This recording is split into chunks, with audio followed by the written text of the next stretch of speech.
ngasi amu nungai ba ma horasiko integrated neurology na neurology gi anatomy chorakpa ma yengba loi khra matung sada maru oina hangba important topic haigi haidi neurology da hangba do integrated oina yengmainar ase ba haidi physio da yawba patho da yawba medicine da yawba do dum pula punchalaga ko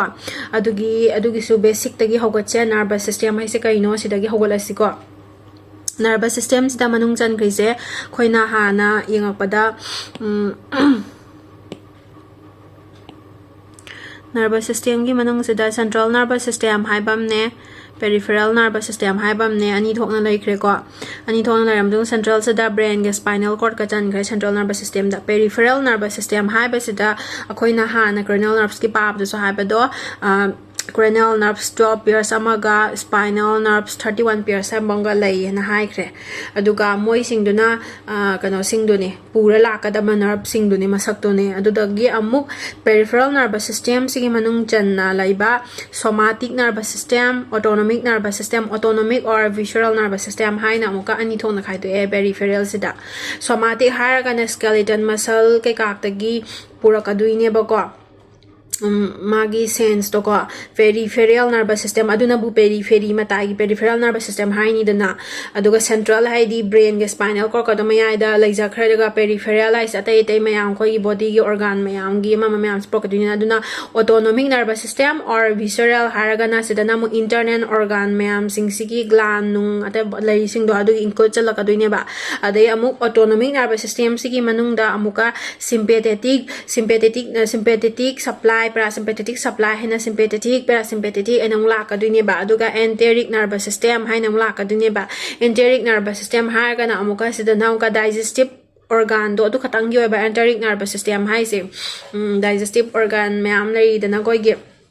adugi amuk la ka duine ba duna amuk da sigina amuk endocrine gi kai gi matang GIT gi matang mathang lak pakanda phajana detail sat khasi hojikina amuk parasympathetic and sympathetic sida manung chalise kai no habda smooth muscles cardiac muscles exocrine glands and some endocrine glands su challe bako smooth muscles adi bisra da kai de yarba muscles ko cardiac yawba heart yawba muscles ko exocrine glands and some endocrine glands si mayam sine ba si challe aduga si lore si se kamaina no haidu hapetang yeng siko sida to central nervous system da brain and spinal cord lai khra sigi brain gi saruk siga magi spinal cord saruk siga center da lai bai central ko khre peripheral nervous system haraga na amuk cranial nerve sidagi mayam ama thokpa do sina mai da kai da supply tawi ko ki sam da du da hab lai khre adagi amuk spinal cord ki magi nerves mayam da spinal nerves adugi magi 31 pairs mayam da loina si chandora aga body loina peripheral khong khot loina lai se si sina amuka si masu adagidi amuk autonomic nervous system ganglia haina amuka sida lai se si se moi gi som lai re autonomic nervous system gi ganglia side am lai di adu pulap puncham badona amuk kari kore peripheral nervous system yare ko masak se koina sida hape chorak pa ma overview to bane adagidi atopan amana amuka engam gadab se basic khra engam se bako system se hujiki system se kamaina ma se work tawrino ha central nervous system ga peripheral nervous system ga moini na kamaina work tawmina ge ha biding se ba central nervous system gi di brain spinal cord lejare moi gi dinga sai khoina mamang da pa khiba cortex ta sensory motor area somatosensory area leiriba then ama yengmina dri area number mayam do adu yenga se si haram asigi mathang da yengmina ase do namuka broadman's area functional area mayam lai do cerebellum gi cortex ki da adugi adudadi exam da direct heta question lak tabagi mu wamin wa ga tra hina ina kan taw dribagi ne ba ado dum pamina share adugi part ma so aduga adumai taw dana brain gi area mai function do pura pira ka dini na sense to periphery dagi body gi matai periphery dagi viscera khoi internal organ mayam dai kenom to pa matam da khoi nung lai boy gera adagi cancer oi gera anything ulcer oi gera na pa matam da khoi puk na re du tori power mayam sense mayam se pe ma to pa matai de mayam se brain da yau khat hala ka phawhalin na adugi yau khat han bagi wari du ne ba si se receptors dagi la ko receptors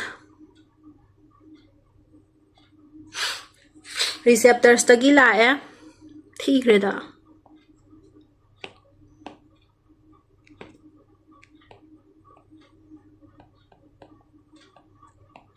receptors tagi stimuli se sensory stimuli visual stimuli mapandagi oigera maningdagi oigera lae adugo puraga afferent division afferent fibers khaisina purakaduine ba input system aize puraga lakpado afferent di koina sensory laikre me na motor and e for efferent laijakhraga sensory afferent khangena ko si input pura central nervous system de ore aduga brain sida haira aduine ba brain spinal cord ta pura laga adidi mu brain dagi output amu thadorakaduine aduidi sumain tawro adu haina adugi amu lakpado output na periphery la aduna efferent division hai khare efferent da ani amuk la khare somatic nervous system aina nga sa hai gibado muscle ke ka ki autonomic nervous system hai ba mu la khibado ko somatic system motor neurons na pura aga skeletal muscle se ora ani ma ka doga dagi hai bado duma autonomic system na amuka sympathetic nervous system parasympathetic nervous system enteric nervous system khai do pado re man smooth muscles cardiac muscles la the enteric nervous system na digestive system la hai bado ne ba aduga effector organ sing na dugi matung ina ek to tor ani ba la yare ko adagidi asigi pa ka du se cranial nerves kalam gi ta ka du ne ba ingon da yamna lu na tho amba adu phasana para akanda di la hai karam lai na khange ba hojikti aduga atopa ma suningam terminology sing ha na yengam se ba ko akoina brain development embryological stage ta koi forebrain midbrain and hindbrain naina pa khibado adugi matang pa pasida kano toy ba LR haiba LR lamina basilar lamina haina laiyebako the LR gi part gi ne ba hosiki efferent do sensory saruk develop tor akhrise if basal gi saruk tai ne ba efferent motor gi saruk kanun develop tor akhrise shi masu khangjala masiko hosiki ME gi wari yo lai kra sida yare motor sina output ni efferent sina output ni ko sensory and or afferent na input ni yare ko hosiki do sense hara ka su amuka sense da general sense special sense la special di mit na uba na kong na taba taste phangba smell sine special sense ni general sense hara na na ba ko pa temperature vibration touch pressure proprioception simyam general sense like ra simyam like ra dagidi input fibers ala aseba input fiber saragadi kai orani input hargadi efferent ngata orani ko input se input ki lakhiba mayam do input sida muka special sense ki purak pada special somatic efferents bisragi amuk purak pasna amuk masu special visual efferents laire general sense purak pana amuka adu general somatic efferents dagi general visceral efferents ana laire ko adagidi amu output na amuka output ta amuka efferent ngata orina efferent sida amuka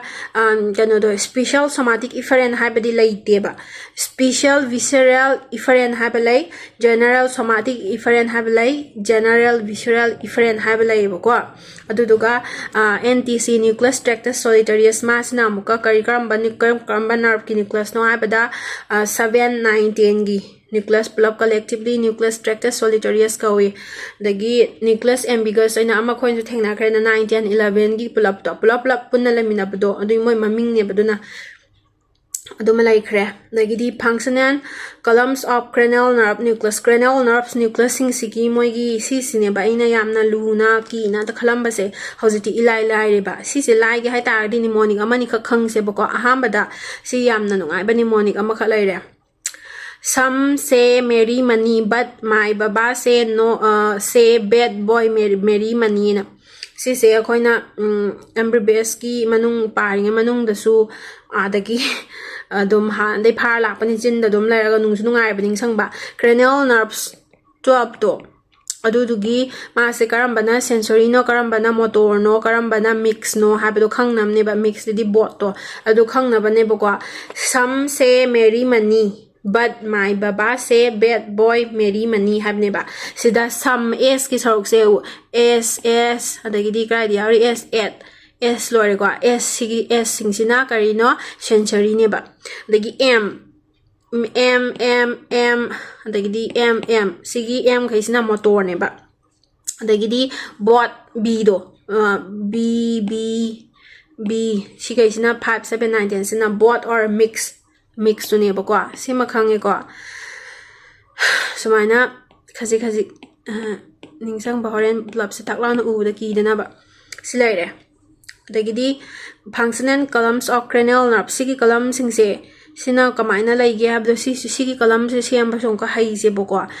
sep va sep ve se sini monic sam famous mnemonic ne mem hoina su tak pada adom seasonal laiba mem khoi da gi khoi na mem hoina tak pa kana tar kana kai no na hatang hai aha ba da ngaw ge to bu tap na ba thore ne decode to bai type to ko sep va sep ve squa adu di hi i le se bahana si se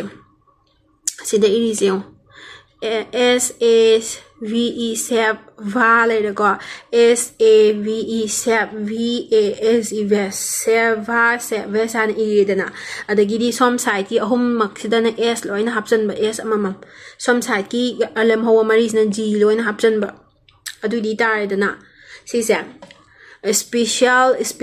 somatic efferent SSA this later do the SVE go special vision efferent SVA special vision efferent the GSA general somatic efferent GSV general visceral efferent GVA general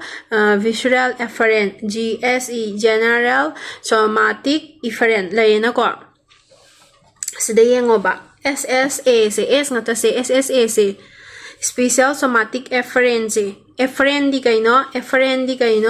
sensory ngata oibadi nga saigi samse meri manigi adu giduda 1 2 3 si letra si 1 2 3 si plus se somatosensory efferent ne ba dagidi amuk efferent da general somatic efferent ai di kaino motor natra motor ngata oiba general somatic efferent motor ngata oiba sna kambano nga saigi kano do M gi motor 3 4 6 11 12 se 3 4 6 11 12 se lai se ko 3 4 6 11 12 when lai de ko sumaina fill up tawre adi matung da gidi adu manung se loina mak se 7 9 10 nga sai gi nucleus structure solitary se loina isalani sini 7 9 10 lo isalani adu mathang da amuk karma tawni habda 5 se sigi second day 5 ama dias 5 ama dagi somda somuka 3 ama dias 3 ama hapchalani ba du di table se tare ba ko si table se tare ba du table se aham bada ai ko ngaram bane ba am thina kiram ba table ne do hujik lai adagi di ma sida amuka 5 se ma se pharyngeal arch karamba dagi develop torok pano habitu ne ba 5 ki third division ne ba 3 se ko for the first 1 2 3 4 first second third fourth and 6 50 silai gram ni na 6 to half tre ba do ma ni isala ka do ni the pharyngeal arch kamba no habida 5 ki third division sina first dagi pharyngeal arch second dagi na 7 dagi pharyngeal arch third dagi na 9 the fourth and 6 dagi na 10 simalai ya sigi sorokta ko dagi sigi da GSA gi 5 se kaino 5 se trigeminal nerve ta natra trigeminal nerve ti koina face ki facial sensory supply loina trigeminal nerve matawe except angle of the mandible which is supplied by great auriculotemporal nerve hai kitana ko aduni sta hai trigeminal nerve ni sensible for proprioception magi simalizare adagi GVE sarok sing se gland sing do parasympathetic sigi amuk details makhala la se parasympathetic supply gi adoga viscera sing gidana 7 9 10 GVA general visceral efferent ko yare adagidi sigi 3 4 6 na extraocular muscle gi nerve supply ni 11 na sternocleidomastoid ka trapezius muscle gi supply ni duga head ki movement help to riba adagidi 12 hypoglossal nerve na tang ta supply to we aduni hai se resi table function kolama gi table se lurambado hujik lai dana aduga ma se exam da kamaina hangya habda handaki recent INICET ki question da mi gida kamaina hangya habda medial to lateral arrange to bodo medial to lateral arrange to o ana hangine ba sigi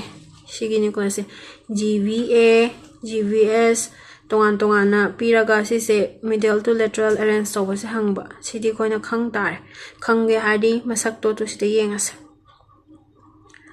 masak to se kanone ba floor of fourth ventricle aduda fourth ventricle gi floor du ni dana maga aduda karino habada magi manung sida uri se medial to lateral se si midline ni na ko midline and medial to khai medial most kai kai lagi eng se ba ko oculomotor nucleus trochlear nucleus sidana abduction nucleus si angang basna kai no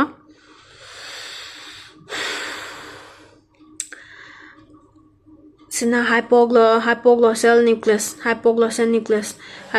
nucleus moi mayam se kwai medial most laiba moi mayam yaw ba se karamba da yawge 3 4 6 5 12 3 4 6 3 4 6 5 yaw 3 4 6 12 yaw se GSE later GSE kwai medial most GSE later ko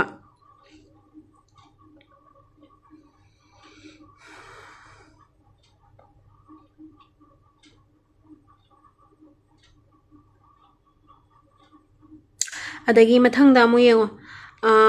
lacrimal nucleus superior salivatory nucleus 7 adagi di do vehicle 7 10 9 na kaino inferior o ano do 7 9 10 do 7 9 10 kay haiba 7 9 10 nucleus tractus solitarius 7 9 10 sidi loina makta yaure ma se ma adu su medial mai mathang da ma leire ba adagi mathang gi sina muka nucleus ambiguous 9 10 11 do nucleus ambiguous mai na lei bu ko ado ma se yengo si gi matung ina medial to lateral khang ba se ko si gi matung ina khanga da ba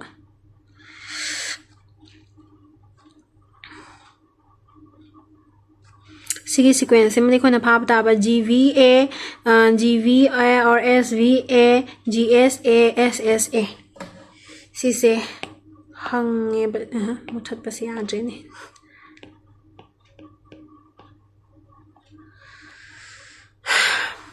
to arrange the neural column in medial to lateral order in the floor of fourth ventricle line hangis si sumaina hujiki to phado ba GVA SVA GSA SSA sumaina lai habe do khanga aduga si masak se piraga su kai no moi gi nucleus kamba gi nucleus lai ke habe do du khanga da ba si gi image se kai go per tar ga su dagidi asagi akoina maharam bado parasympathetic supply gi do general visceral efferent gi se magi su nucleus khar lai bako si thini ka phado ama se ba patho ama se badu ga losla se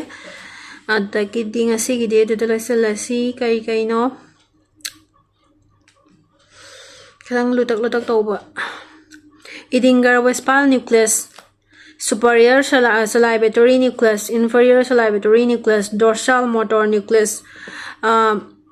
midbrain pons medulla da moise ko mathaki sina mane midbrain da laiba sina pons da laiba ani sina ko dai mathang makha gi sina dorsal motor nucleus na medulla da laiba adu moigi preganglionic parasympathetic ko preganglionic parasympathetic haba sina ganglion gi mamang sida ganglion laina ciliary ganglion adagi pterygopalatine ganglion submandibular ganglion otic ganglion laibase magi preganglionic parasympathetic hargana magi mamang da laiba maning da laiba dune mana 3 9 7 9 10 3 7 9 10 ngasagi sigi 3 7 9 10 je ko 3 7 9 10 sigi saruk se puthorak pane ba sigi saruk se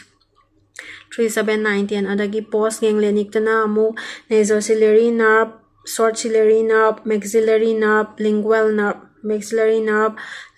nerve adagi mana supply to ba structure na karino ciliary muscle da nasociliary ga short ciliary na ciliary muscle da